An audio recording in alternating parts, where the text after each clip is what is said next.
Did you know you can move and copy items within the Direct Select dock? The Direct Select dock can be assigned to any screen and has buttons for different types of data. Sometimes those types of data can be copied or moved directly within this dock.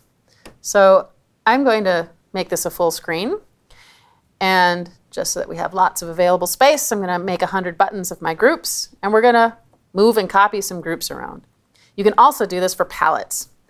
For any type of data that you can arrange, you'll see an Arrange button appear in that section of the Direct Select dock. If you can't arrange them, no button is there.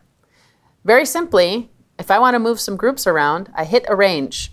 And now you can see that all of the occupied spaces, in other words, recorded groups in this show file, are highlighted in red. I get a little bit of help text here that tells me to select the items that I want to move. So let's say I want to move these red, green, and blue groups.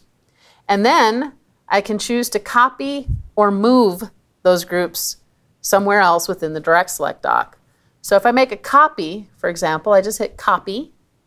And now you can see all of the empty spaces are highlighted in red. So those would be good target positions for these groups.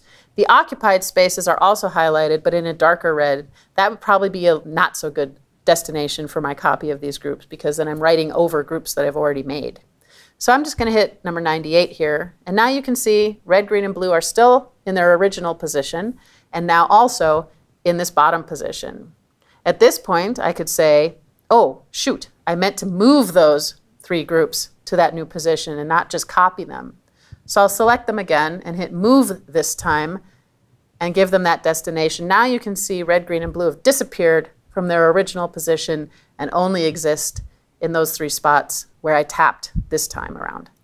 We can do it again just for fun. I want to put these guys back where they were, so I select them, I hit Move, and I hit the original position, and now you can see they're back where they belong.